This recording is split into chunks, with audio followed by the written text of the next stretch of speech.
क्या आप विश्वास करेंगे कि रामकृष्ण परमहंस, जिन्होंने हर किसी को अपनी सरल भक्ति और दिव्यता से मंत्रमुग्ध किया, अपने गुरु के सामने ऐसी परीक्षा से गुजरे कि उनके सामने मां काली को तलवार से काटने का आदेश रखा गया? और क्या आप जानना चाहेंगे कि वही रामकृष्ण जो मां काली को हाथ से खाना खिलाते और वो अदृश्य रूप से गायब हो जाता था, उस कठिन परीक्षा में कैसे खड़े हुए और पूर्ण आत्मज्ञान की प्राप्ति की?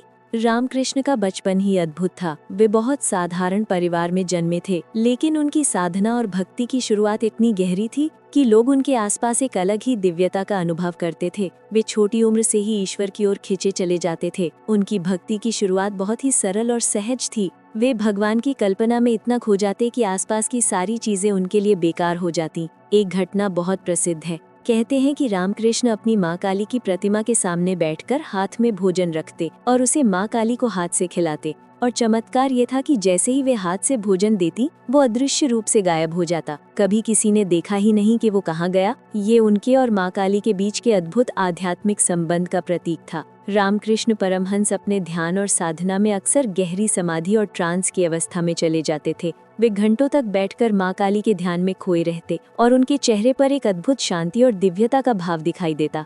उनकी ये अवस्था देखने वाले साधक और गुरु दोनों ही मंत्रमुग्ध हो जाते थे। इसी क्रम में उनके गुरु तोतापुरी महाराज, जो स्वयं एक महान साधक और आध्यात्मिक मार्गदर्शक थे, ने रामकृष्ण की साधना पर ध्यान दिया। इसी कारण तोतापुरी महाराज ने रामकृष्ण के समर्पण और भक्ति की परीक्षा लेने का निर्णय लिया। उन्होंने रामकृष्ण से कहा कि यदि वे सचमुच माँ काली के प्रति पूर्ण निस्वार्थ भक्ति और समर्पण रखते हैं, तो उन्हें माँ काली को तलवार से काटने का आदेश स्वीकार करना होगा।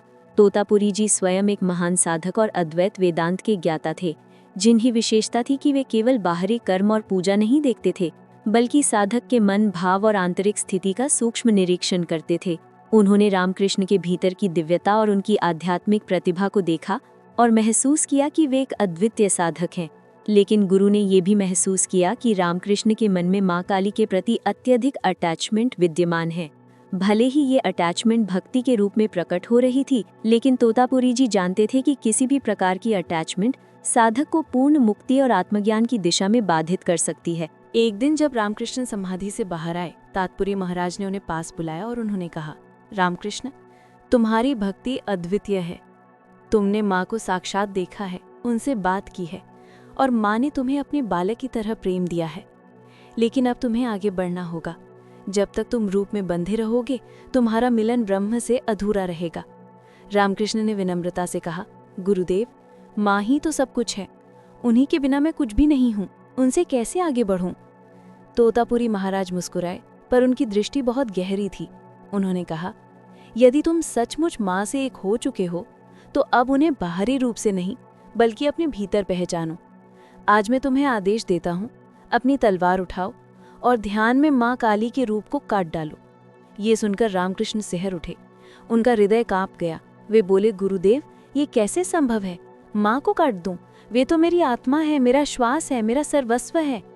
तोतापुरी जी ने शांत स्वर में कहा, यही तो परीक्षा है रामकृष्ण। जब तक तुम माँ और मैं में भेद देखते हो, तब तक तुम द्वैत में हो। यदि तुम्हारा प्रेम पूर्ण है, तो रूप का बंधन छोड़ो, क्योंकि सच्ची माँ रूप से परे है। रामकृष्ण कुछ क्षण मौन रहे। उनके भीतर तूफान मच गया। एक ओर भक्ति की गहराई, दूसरी ओर ज्ञान की चुनौती। उन्होंने कहा, गुरुदेव, मुझे समय दीजिए। कई दिन बीते। रामकृष्ण उसी विचार में डूबे रहे। हर बार जब वे ध्यान में बैठते, माँ का वही सुंदर करुणामय सजीव रूप उनके सामने आता। माँ हंसती, बात करती, स्नेह देती, और हर बार वे सोचते, क्या मैं इन्हें काट सकता हूँ? फिर एक दिन समाधि के गहन क्षण में उन्होंने देखा कि माँ स्वयं मुस्कुराकर कह रही हैं, वत्स, अब तू मुझे रूप में मत बांध, मैं तो तेरे भीतर ही हूँ। उसी क्षण उन्होंने अनुभव किया कि माँ का रूप धीरे धीरे प्रकाश में बदल गया। तोतापुरी महाराज का वचन स्मरण हुआ, अब उस रूप को काटो। रामकृष्ण ने मानसिक रूप से तलवार उठाई, प्रतीकात्मक तलवार, ज्ञान की तलवार, और माँ काली के रूप को 2 भागों में विभाजित कर दिया। और उसी क्षण वे पूर्ण समाधि में प्रवेश कर गए। वो कोई सामान्य ध्यान नहीं था, वो था निर्गुण ब्रह्म का साक्षात्कार, जहाँ न माँ बची, न पुत्र, न उपासक, न उपास्य, केवल एक अव्यक्त, अनंत, सर्वव्यापक चेतना रह गई। तोतापुरी महाराज पास बैठे थे। उन्होंने देखा कि रामकृष्ण की शरीर से तेज निकल रहा है। उनकी सांस रुक गई है और आंखों से एक गहरी आंतरिक शांति झलक रही है।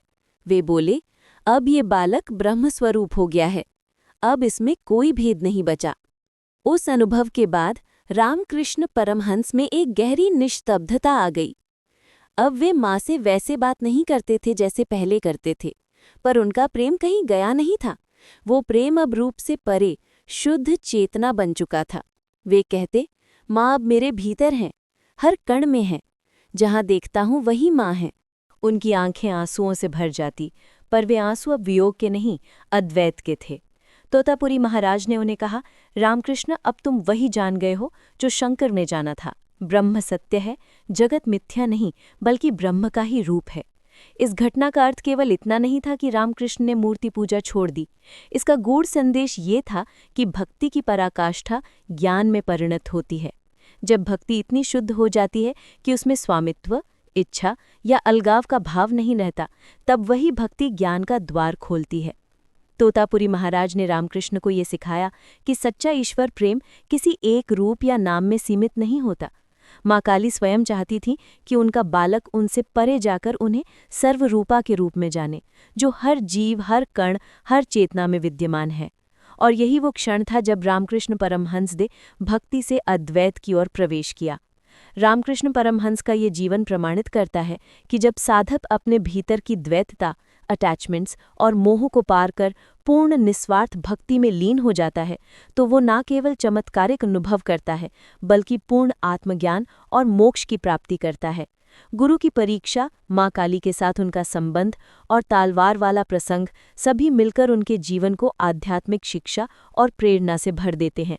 इस कथा का संदेश आज भी यही है कि सच्ची भक्ति केवल निस्वार्थ समर्पण और पूर्ण मनोयोग से होती है, और यही मार्ग है वास्तविक मुक्ति और दिव्यता की ओर।